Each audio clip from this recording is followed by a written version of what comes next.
Agora, Pavinato, você acredita que quem votou no PT, após esses 5 meses aí praticamente de governo Lula, Certo. está arrependido? Vendo tudo isso que você falou, gastando em hotel na Inglaterra uma fortuna, 90 mil reais por dia. Não, é 37.200 por dia. A Band News, ela divulgou errado o valor. Ah, tá. Eu tinha visto 90 mil. Mas É. mesmo assim, né? 37 mil reais uma diária é muito dinheiro, né? Tem uma embaixada em Londres. Poderia ter ficado na embaixada, né? Sem Exatamente. gastar Da mesma nada maneira dos que tem uma cofres embaixada públicos. em Portugal.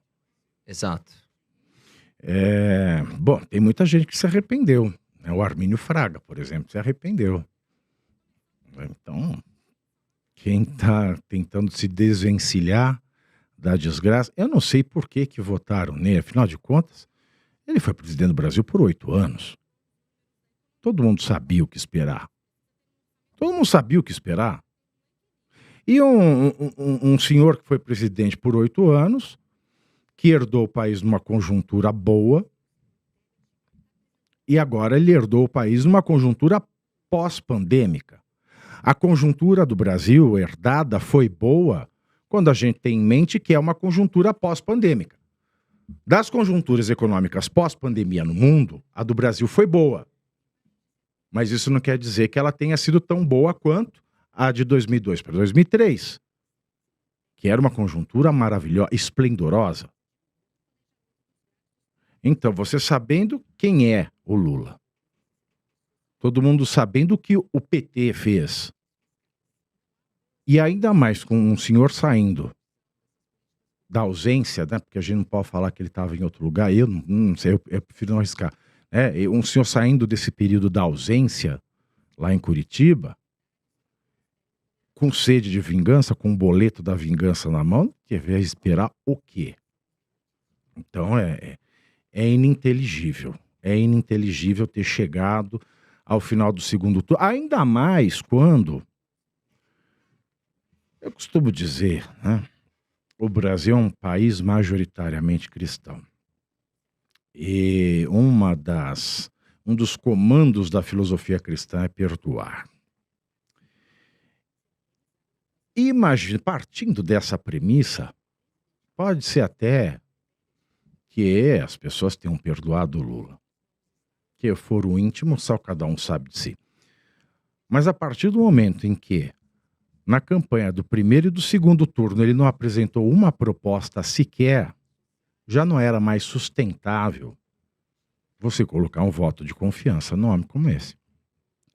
Agora, falando assim, a gente teve o Bolsonaro, né? E aí, cada um tem a sua opinião aqui. E o Lula, quais são as diferenças que você, Pavinato, vê entre Bolsonaro e Lula? Bom, existem diferenças e existem semelhanças. Vou começar das semelhanças. As semelhanças são... Vou começar pela mais evidente. Os dois, quando falam de improviso, dão bom dia para cavalo.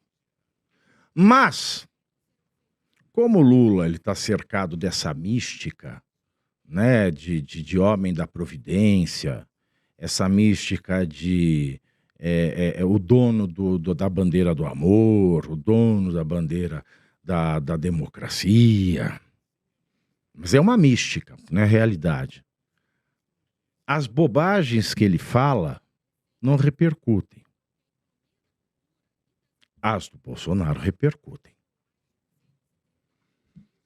Os dois são representativos do brasileiro comum.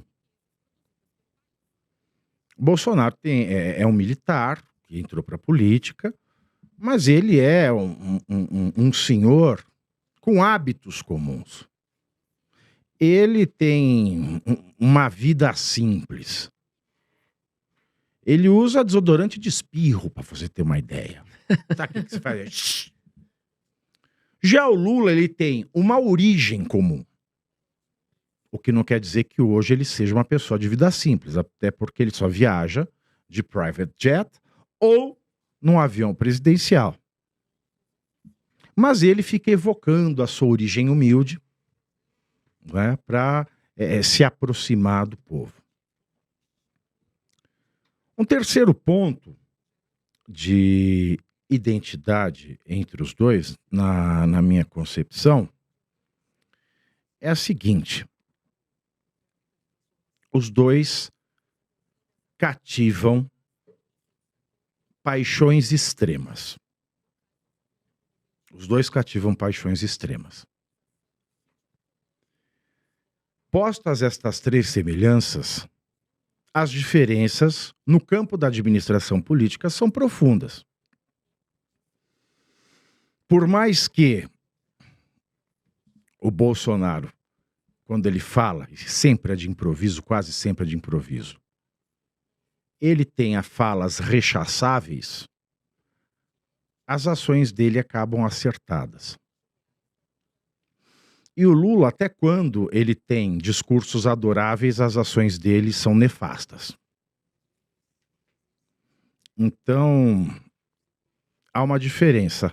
A primeira é: o Lula é hipócrita, o Bolsonaro não é. A segunda: o Bolsonaro não tem medo de criar liderança. O Lula tem, obviamente.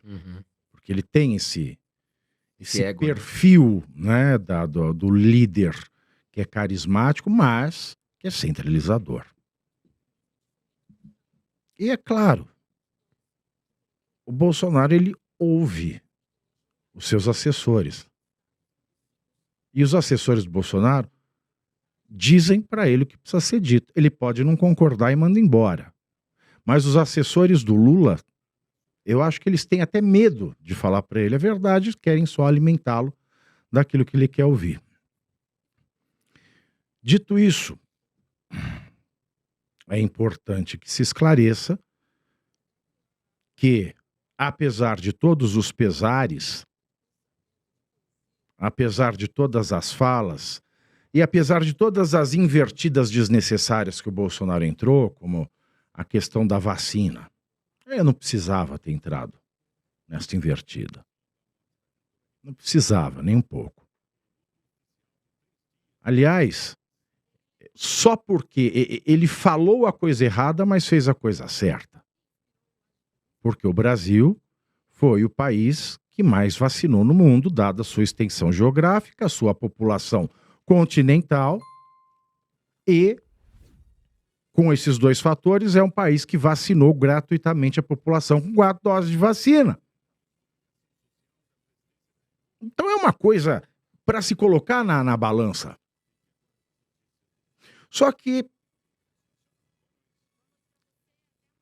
a questão do discurso e a repetição de discursos errados por autoridades toscas, melhor, por gurus, né, envelhecidos, transformou, né, obnublou, colocou sombra nas ações corretas.